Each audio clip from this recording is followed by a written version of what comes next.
बहन साथियों, आज के इस वीडियो में हम लोग बात करने वाले हैं बिहार डीएलएड का प्रीवियस ईयर क्वेश्चन के बारे में। क्योंकि बहुत सारे बच्चे का कमेंट आ रहा था कि सर बिहार डीएलएड का प्रीवियस ईयर क्वेश्चन करवा दीजिए ताकि एक आइडिया लग जाए कि किस प्रकार से क्वेश्चन आपके एग्जाम में पूछा जाता है। हालांकि अब 120 क्वेश्चन पूछे जाएंगे, पहले 150 क्वेश्चन पूछे जाते थे। तो देखिए, बिहार डीएलएड के जितने भी अभ्यर्थी हैं, जो लोग चाहते हैं इस बार सरकारी कॉलेज में एडमिशन लेना, उन सभी का इस वीडियो में स्वागत है। और अगर आपका सपना है टीचर बनने का तो बिहार डीएलएड का कोर्स आप लोग ज़रूर कर लें। 2 वर्ष का कोर्स होता है, उसके बाद टीचर बनना बहुत आसान हो जाता है। यहाँ देख लीजिए, ऑफिशियल क्वेश्चन आपको कराने वाले हैं जो बिहार डीएलएड इंट्रेंस एग्ज़ाम 2022 में पूछा गया था। और बिहार डीएलएड इंट्रेंस एग्ज़ाम 2023 के जितने भी बच्चे हैं वो सभी इस वीडियो में शुरू से लेकर अंत तक बने रहेंगे।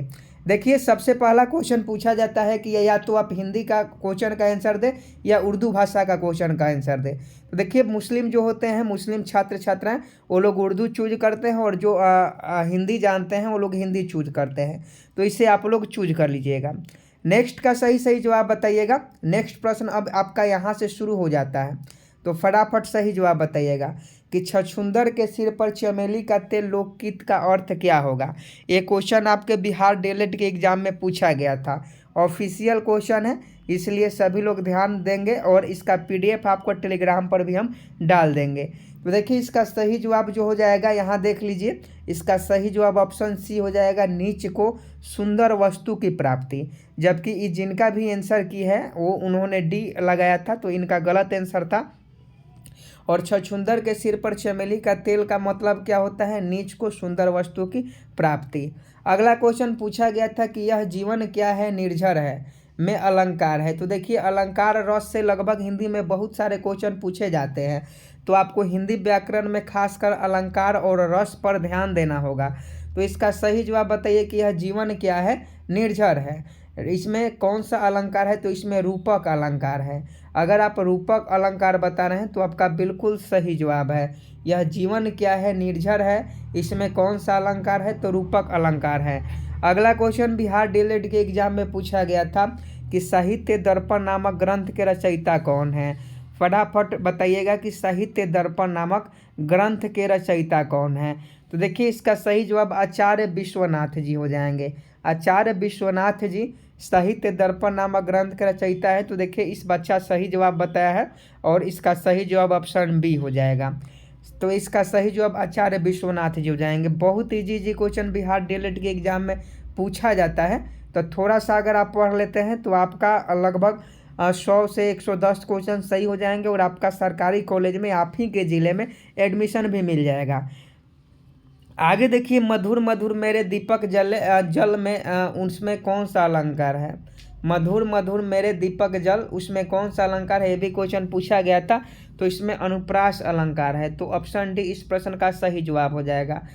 आगे देखिए, इनमें से कौन सा वाक्य अशुद्ध है? बताना है कि इनमें से कौन सा वाक्य अशुद्ध है। ये भी क्वेश्चन आपके बिहार डीएलएड के एग्जाम में क्वेश्चन पूछा गया था। ये 16 सितंबर के 20 शिफ्ट का क्वेश्चन है, आप लोग अपने अनुसार मिला लीजिएगा। तो देखिए, इसका सही जवाब उसके आँख से आंसू निकल पड़ा। इनमें से कौन सा वाक्य अशुद्ध है? तो उसके आँख से आंसू निकल गया, यह वाक्य अशुद्ध है, बाकी सभी शुद्ध है। तो इसका सही जवाब ऑप्शन बी हो जाएगा। देखिए, जो लोग एक बार बिहार डीएलएड का ऑनलाइन एग्ज़ाम दे दिए हैं उनको ज़्यादा दिक्कत नहीं होगा, लेकिन जो पहली बार बिहार डीएलएड का ऑनलाइन एग्ज़ाम देने जा रहे हैं उनके लिए बहुत ज़्यादा दिक्कत होगा। इसलिए प्रीवियस ईयर क्वेश्चन आपको देखना पड़ेगा कि किस टाइप से, किस टॉपिक से क्वेश्चन पूछा जाएगा। यहाँ देखिए, रगन में कितने लघु और गुरु वर्ण होते हैं? वर्ण भी आपको पढ़ना होगा कि रगन में कितने लघु और गुरु वर्ण होते हैं। तो इसका सही जवाब SIS इसका बिल्कुल सही जवाब हो जाएगा। आगे देखिए, नीरव का संधि विच्छेद पूछा था बिहार डीएलएड के प्रवेश परीक्षा में कि नीरव का संधि विच्छेद क्या है। तो नीरव का संधि विच्छेद जो होता है नी प्लस र होता है। तो इसका सही जवाब ऑप्शन बी हो जाएगा। नेक्स्ट पूछा गया था कि राहुल ने मेहनत की होती तो अवश्य अच्छा परिणाम मिलता। यह वाक्य किस प्रकार का है? राहुल ने मेहनत की होती तो अवश्य अच्छा परिणाम मिलता। तो देखिए, संकेतवाचक है क्योंकि संकेत दिया जा रहा है कि राहुल अगर अच्छा से मेहनत करता तो उसको अच्छा परिणाम मिलता। तो ये संकेतवाचक है, तो 9 का ऑप्शन है सही जवाब हो जाएगा। नेक्स्ट प्रश्न देख लीजिए कि धनहीन में कौन सा समास है। तो धनहीन में आपको बताना था, ये सभी 16 सितंबर के सेकंड शिफ्ट में क्वेश्चन पूछे गए हैं बिहार डीएलएड के। तो याद रखिएगा कि धनहीन में कौन सा समास है। तो धनहीन में तत्पुरुष समास है। धनहीन में कौन सा समास है, तो तत्पुरुष समास है। नेक्स्ट क्वेश्चन पूछा गया था कि कहती हुई यू उत्तरा के नेत्र जल से भर गए, हिम के कणों से पूर्ण, मानो हो गए पंकज नए, इस पंक्ति में कौन सा अलंकार है। तो कह नहीं रहे हैं, लगभग 10 से 12 क्वेश्चन हिंदी में ऐसे थे जो आपके अलंकार से पूछे गए थे। और अलंकार और रस आपको दोनों बहुत बारीकी से पढ़ना होगा, समझना होगा। अलंकार के ऊपर ऑलरेडी वीडियो बनाए थे जिस पर लगभग 45,000 बच्चे ने देखा था। आप भी उस वीडियो को जरूर देख लीजिएगा। तो देखिए इसका सही जवाब उत्प्रेक्षा हो जाएगा। कहती हुई वो उत्तरा के नेत्र जल से भर गए, हिम के कणों से पूर्ण, मानो हो गए पंकज नए, इस पंक्ति में कौन सा अलंकार है, तो उत्प्रेक्षा अलंकार है। घर बसाना मुहावरे का सही अर्थ पूछा गया था। बिहार विद्यालय परीक्षा समिति के द्वारा यह एग्जाम आयोजित किया जाता है बिहार डीएलएड का। और इसमें जो भी बच्चे अच्छा प्रदर्शन करते हैं उनके मार्क्स बेस पर उनके मेरिट बनता है और उन्हें सरकारी कॉलेज में एडमिशन मिलता है। तो 12 का सही जवाब बताइए कि घर बसाना मुहावरे का सही अर्थ क्या होगा। तो देखिए विवाह करना बिल्कुल सही जवाब है। घर बसाना मुहावरे का सही अर्थ विवाह करना है। आगे देखिए, काव्य के शब्द और अर्थ में चमत्कार ला दे। काव्य के शब्द और अर्थ में चमत्कार ला दे, उसे साहित्य में डैश कहा जाता है। तो उसे साहित्य में अलंकार कहा जाता है। ऑप्शन बी सही जवाब हो जाएगा। काव्य के शब्द और अर्थ में चमत्कार ला दे, उसे साहित्य में अलंकार कहा जाता है। तो 13 का ऑप्शन बी सही जवाब हो जाएगा। नेक्स्ट क्वेश्चन पूछा गया था कि द्रुत, विलंबित और स्वया किस प्रकार का छंद है। द्रुत, विलंबित और स्वया किस प्रकार का छंद है, तो ये आपका वर्णिक छंद है। इसका सही जवाब ऑप्शन सी हो जाएगा। ये भी क्वेश्चन पूछा गया था कि कारक के कितने भेद हैं। ये क्वेश्चन बिहार डीएलएड प्रवेश परीक्षा में पूछा गया था कि कारक के कितने भेद हैं। तो कारक के कितने भेद हैं, तो कारक के कितने भेद होते हैं, तो 8 भेद होते हैं। बिल्कुल बच्चा ने सही जवाब लगाया है, तो ऑप्शन डी बिल्कुल सही जवाब हो जाता। कारक के कितने भेद होते हैं, 8 भेद होते हैं। नेक्स्ट प्रश्न देख लीजिए, गद्यांश को पढ़कर प्रश्न के उत्तर दे। गद्यांश भी देता है।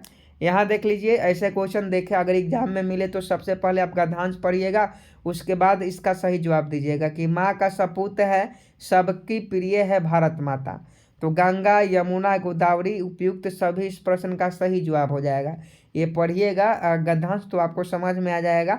तो ऑप्शन डी इस प्रश्न का सही जवाब हो जाएगा। पंचम शब्द का संधि विच्छेद पूछा है कि पंचम शब्द का संधि विच्छेद होता है। तो देखिए इसका संधि विच्छेद क्या होगा, पम प्लस चम होता है। पंचम शब्द का संधि विच्छेद पम प्लस चम होता है। तो ऑप्शन सी सही जवाब हो जाएगा। और देखिए बिहार डीएलएड के लिए लगातार हम लोग क्लास भी करा रहे हैं आपको। 10 बजे इस पर होता है और 6 बजे शाम को पुराने वाले चैनल पर क्लास होता है। तो इस बार अगर आपको बिहार डीएलएड में सिलेक्शन लेना है तो आप सभी मन लगा के तैयारी कीजिए, इस बार आपका सिलेक्शन पक्का है। 18 का सही जवाब बताइए कि संज्ञा के कार्य करने वाले पद समूह को क्या कहते हैं। संज्ञा के कार्य करने वाले पद समूह को क्या कहते हैं, तो उसे हम लोग संज्ञा पदबंध कहते हैं। तो ऑप्शन ए सही जवाब हो जाएगा। रस सिद्धांत के प्रवर्तक कौन है, तो अभी बताया है कि अलंकार और रस दोनों से क्वेश्चन पूछा जाता है। तो रस सिद्धांत के प्रवर्तक कौन है, तो भरत मुनि है। देखिए रिपीट भी हो सकता है। बिहार डीएलएड के एग्जाम में जो भी प्रीवियस क्वेश्चन है वो सभी आपको ध्यान से देखना होगा, क्योंकि रिपीट भी हो सकता है। आगे देखिए 20 नंबर की अभिथा और लक्षणा की सीमा के बाहर पड़ने वाले अर्थ को जो शक्ति व्यय करती है उसे क्या कहते हैं, तो उसे व्यंजना कहा जाता है। आगे देखिए एक क्वेश्चन पूछा गया था कि मनहु उमंगी अंग अंग छवि छलके, तुलसी की इस पंक्ति में कौन सा शब्द शक्ति है। एक पंक्ति दिया हुआ है कि मनहु उमंगी अंग अंग छवि छलके, तुलसी जी का पंक्ति है और तुलसी की इस पंक्ति में कौन सा शब्द शक्ति है। तो इसका सही जवाब व्यंजना हो जाएगा। इनमें कौन सा वाक्य अशुद्ध है, देख लीजिए। शुद्ध अशुद्ध से 2 क्वेश्चन 3 क्वेश्चन पूछा जाता है, तो ये भी याद रखिएगा कि इनमें कौन सा वाक्य शुद्ध है। तो इसमें जो है गया में कई दर्शनीय स्थल देखने योग्य हैं, तो ये आपका शुद्ध है, तो 22 का ऑप्शन है सही जवाब हो जाएगा। 23 नंबर क्वेश्चन देख लीजिए, पूछा गया था कि जो रहीम गति दीप की कुल कपूत गति सोए, 12 उजियारी करे बैठे अंधेरा होए। तो देखिए ये रहीम कवि जी का दोहा है और इसका सही जवाब है इसमें श्लेष अलंकार है। इसमें कौन सा अलंकार है? तो श्लेष अलंकार है। आगे देखिए पूछा गया था कि पत्थर कुछ और मुलायम हो गया, इस पंक्ति में कौन सा अलंकार है? फटाफट बताइएगा। तो देखिए पत्थर कभी मुलायम होता है? नहीं होता है, तो ये विरोधाभास अलंकार है। तो यहाँ देख लीजिए पत्थर कुछ और मुलायम हो गया, इसमें विरोधाभास अलंकार है। नेक्स्ट क्वेश्चन देखिए कि रेखा द्वारा मेहंदी लगाई जाती है, कौन वाच्य है? एक क्वेश्चन पूछा गया था बिहार संयुक्त प्रवेश परीक्षा के एग्जाम में कि रेखा द्वारा मेहंदी लगाई जाती है, तो ये कर्मवाच्य है, तो इसका सही जवाब ऑप्शन बी हो जाएगा। देखिए निम्न में कौन वाक्य शुद्ध है? तीसरा क्वेश्चन है शुद्ध अशुद्ध से। तो पंडित नेहरू ने सोचा था स्वतंत्रता मिलते ही भारत की गरीबी का अंत हो जाएगा, ये शुद्ध वाक्य है, तो 26 का ऑप्शन ए हो जाएगा। आगे देखिए अलंकार का वह प्रकार जहाँ ऐसे शब्द जिसके एक अर्थ नहीं वहां अनेक अर्थ हो, कौन सा अलंकार कहलाता है? तो इसका सही जवाब इसे श्लेष अलंकार कहते हैं, मतलब एक शब्द हो और उसका अर्थ अलग अलग हो, समझे कि नहीं? तो इसको श्लेष अलंकार के नाम से जाना जाता है। नेक्स्ट क्वेश्चन पूछा गया था कि अपलक नभ नील नयन विशाल में अलंकार है, तो इसमें जो है इसमें से कोई अलंकार नहीं है, तो ऑप्शन डी सही जवाब हो जाएगा। ब्रजा युद्ध में कौन सा समास है? ये क्वेश्चन पूछा गया था बिहार डीएलएड के एग्जाम में कि ब्रजा युद्ध में कौन सा समास है, तो इसमें बहुब्रीहि समास है, तो 29 का ऑप्शन डी सही जवाब हो जाएगा।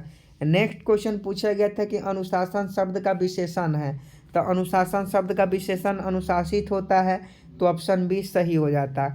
ये भी क्वेश्चन पूछा गया था कि तेजस एक्सप्रेसवे हवा से बातें करती है, तेजस एक्सप्रेसवे हवा से बातें करती है, इस वाक्य में हवा से बातें करना का क्या अर्थ है? तो बहुत तेज दौड़ना, तो ऑप्शन बी सही जवाब हो जाएगा। तो देखिए पहले का जो बिहार डीएलएड के एग्जाम पैटर्न था उसमें 30 क्वेश्चन जो था वो आपका हिंदी के क्वेश्चन पूछे जाते थे, 30 क्वेश्चन हिंदी से पूछे जाते थे, बाकी जो क्वेश्चन था, लेकिन अब 30 क्वेश्चन नहीं, अब 20 क्वेश्चन ही हिंदी से पूछे जाएंगे। और ये उर्दू का क्वेश्चन अब स्टार्ट हो जाता है, तो उर्दू वाले अपना देख लेंगे, क्योंकि उर्दू तो हमें आता नहीं है, इसलिए उर्दू हम नहीं बता पाएंगे। अब उसके बाद 30 क्वेश्चन उर्दू के पूछे जाते हैं थे, और उसके बाद आपका इंग्लिश का क्वेश्चन स्टार्ट हो जाता है। तो इंग्लिश का क्वेश्चन भी लगभग 30 क्वेश्चन पूछे जाते हैं। इंग्लिश का क्वेश्चन यहाँ देख लीजिए, इंग्लिश भी बहुत इजी क्वेश्चन पूछे जाते हैं। तो इंग्लिश का क्वेश्चन पूछने के बाद उसके बाद आपका मैथ का क्वेश्चन पूछा जाता है कि वृत्त के बाहर एक बिंदु से उस वृत्त पर कितनी संख्या में स्पर्श रेखा खींची जा सकती है, तो ये आपका पूछा जाता है, तो इसका सही जवाब 2 हो जाएगा।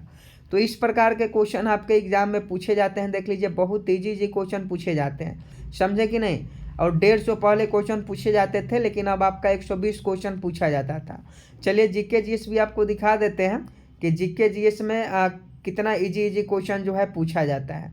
यहाँ से जीके जीएस आपका स्टार्ट हो जाएगा, यहाँ देख लीजिए, यहाँ से आपका जीके जीएस स्टार्ट हो जाता। क्योटो सम्मेलन का मुख्य मुद्दा क्या था? तो क्योटो सम्मेलन का जो मुख्य मुद्दा था ग्लोबल वार्मिंग था। एक क्वेश्चन पूछा गया था व्हिटकर ने वर्गीकरण के लिए कितने मानदंडों का उपयोग किया था? तो 5 मानदंडों का उपयोग किया था। वह कारक जो वाष्पोत्सर्जन की दर को प्रभावित नहीं करता है वो ऑक्सीजन कहलाता है। चाल समान ग्राफ के ढाल से प्राप्त किया जाता है, तो ये त्वरण से प्राप्त किया जाता है। परमाणु संख्या को निरूपित किया जाता है, तो परमाणु संख्या को जेड से निरूपित किया जाता है।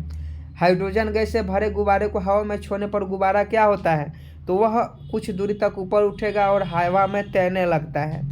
ये भी सब क्वेश्चन पूछा जाता है कि दक्षिण भारत के तटवर्ती क्षेत्र में जाड़े के दिन में होने वाली वर्षा का मुख्य कारण क्या है? तो देखिए दक्षिण भारत के तटवर्ती क्षेत्र में जाड़े के दिनों में होने वाली वर्षा का मुख्य कारण पश्चिमी विक्षोभ होता है। ये देखिए राइबोसोम किसके लिए केंद्र है? तो राइबोसोम जो होता है प्रोटीन संश्लेषण का केंद्र होता है। स्पेक्ट्रम प्राप्त करने के लिए किसका उपयोग किया जाता है? तो प्रिज्म का उपयोग किया जाता है, सभी लोग जानते हैं। नाकम पुस्तक किसने लिखा? तो नाकम पुस्तक जो है यह डार्विन ने लिखा था। तो देख लीजिए जो भी क्वेश्चन है ये सभी क्वेश्चन आपका ऑफिशियल क्वेश्चन है, ऑफिशियल क्वेश्चन है, देख लीजिए। बहुत इजी इजी जीके जीएस के क्वेश्चन पूछे जाते हैं। सबसे ज़्यादा आप हिंदी पर ध्यान दें, जीके जीएस पर ध्यान दें। और जीके जीएस में अगर आपको कन्फ्यूजन होता है तो आप मैथ पर ध्यान दें, इंग्लिश पर ध्यान दें। क्योंकि जीके जीएस का क्वेश्चन में कन्फ्यूजन होता है, लगता है कि ए होगा कि बी होगा, तो इसमें बहुत सारा कन्फ्यूजन आता है। देख लीजिए, झारखंड को राज्य का दर्जा कब मिला, सभी क्वेश्चन प्रीवियस ईयर है जो आपके एग्जाम में पूछे गए थे। देख रहे हैं ना, बहुत रीजनिंग के भी क्वेश्चन पूछे जाते हैं आपके एग्जाम में। तो रीजनिंग का तो बहुत ईजी इजी क्वेश्चन पूछे जाते हैं। पहले आपके टोटल 150 क्वेश्चन पूछे जाते थे, टोटल आपके 150 क्वेश्चन पूछे जाते थे। यहाँ 181 है, मतलब 181 में 30 आपके उर्दू का है, तो आपका 185 क्वेश्चन बचा। तो टोटल 150 क्वेश्चन पहले पूछे जाते थे। लेकिन अब क्या है, तो अब आपके एग्ज़ाम में जो है 120 नंबर का ही क्वेश्चन डीएलएड के एग्ज़ाम में पूछे जाएंगे, और एक नंबर का रहेगा, निगेटिव मार्किंग नहीं है। तो आपके लिए बहुत बड़ी अपॉर्चुनिटी है अगर आप बिहार डीएलएड में इस बार सिलेक्शन लेना चाहते हैं। तो इसका पीडीएफ हम टेलीग्राम पर डाल देंगे, तो पीडीएफ टेलीग्राम पर से ले लीजिएगा। और क्लास करना चाहते हैं तो आप कमेंट बॉक्स में बताइएगा कि सर बिहार डीएलएड का क्लास लाइए। और ऑलरेडी हम लोग 10 बजे और शाम को 6 बजे क्लास ला रहे हैं, तो आप क्लास में ज्वाइन होइए। और उम्मीद है आप वीडियो को समझ गए होंगे, तो वीडियो को लाइक कीजिए। और क्वेश्चन यही पूछा जाता है, यही इसका एग्जाम पैटर्न है, इंटर लेवल का क्वेश्चन इसमें पूछा जाता है।